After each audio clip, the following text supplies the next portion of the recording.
Hello students, आज हम आपकी पुस्तक का पहला पार्ट जो है इतने ऊंचे उठो पढ़ने जा रहे हैं। इसके कवि हैं द्वारिका प्रसाद माहेश्वरी। इस कविता में उन्होंने अतीत को भुलाकर भविष्य के लिए नवीन सृजन की आशा की है। वह धरती को स्वर्ग बनाना चाहते हैं और इस संसार में जितने भी भेदभाव है, ईर्ष्या है, द्वेष है, सबको समाप्त करके समानता का भाव लाना चाहते हैं। स्टूडेंट्स, सबसे पहले हम इस कविता में कुछ ऐसे शब्द हैं जिनका अर्थ जानेंगे। जैसे गगन, गगन का मतलब होता है आकाश। गगन का मतलब होता है आकाश। दृष्टि का मतलब होता है नज़र। सिंचित का मतलब होता है सींचा हुआ। धरा का मतलब होता है धरती। समता का मतलब होता है समानता। वृष्टि का मतलब होता है वर्षा। द्वेष का मतलब होता है शत्रुता। ज्वालाओं का मतलब होता है जलता हुआ। मल्य पवन का मतलब होता है पर्वत से आने वाली ठंडी हवा। तुलिका का मतलब होता है ब्रश। राग का मतलब होता है सुर। नूतन का मतलब होता है नया। स्टूडेंट्स, अब हम इस पोयम को पढ़ेंगे। क्या है पोयम? इतने ऊंचे उठो कि जितना उठा गगन है, देखो इस सारी दुनिया को एक दृष्टि से। यहाँ पर कवि क्या कहना चाह रहा है कि इतने ऊंचे उठो कि जितना ऊंचा उठा आकाश है, देखो इस सारी दुनिया को एक ही नज़र से। यहाँ पर कवि जो है आने वाले भविष्य के जो बच्चे हैं उनको कहना चाह रहे हैं कि हमें सभी में समानता की दृष्टि से एक दूसरे को देखना चाहिए। यहाँ पर सिंचित करो धरा समता की भाव वृष्टि से।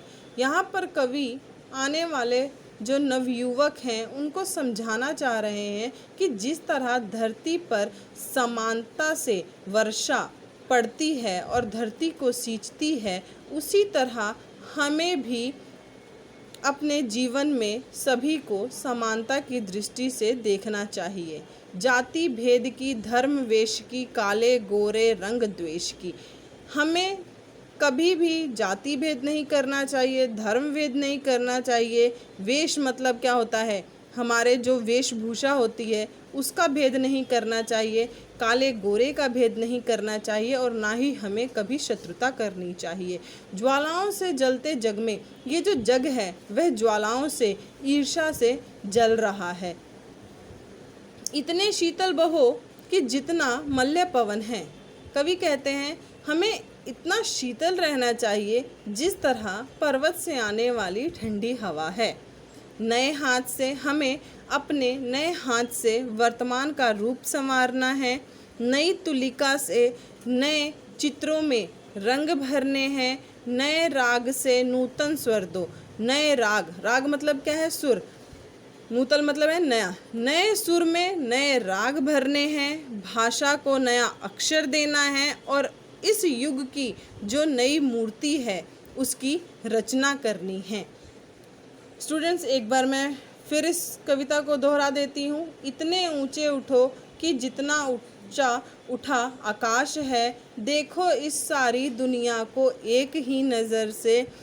धरती को इस तरह सींचो, समानता की भाव जो वर्षा है वह समानता से इस धरती पर पड़ती है।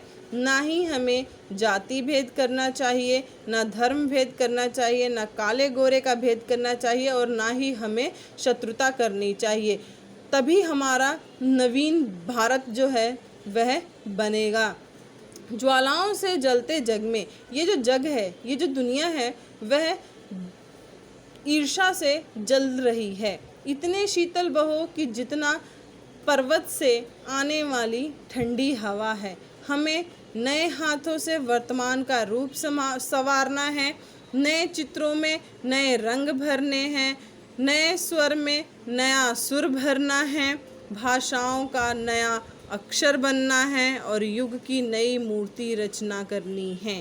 स्टूडेंट्स, आगे की जो क्लास है और आगे की जो पोयम है वह हम आगे पढ़ेंगे।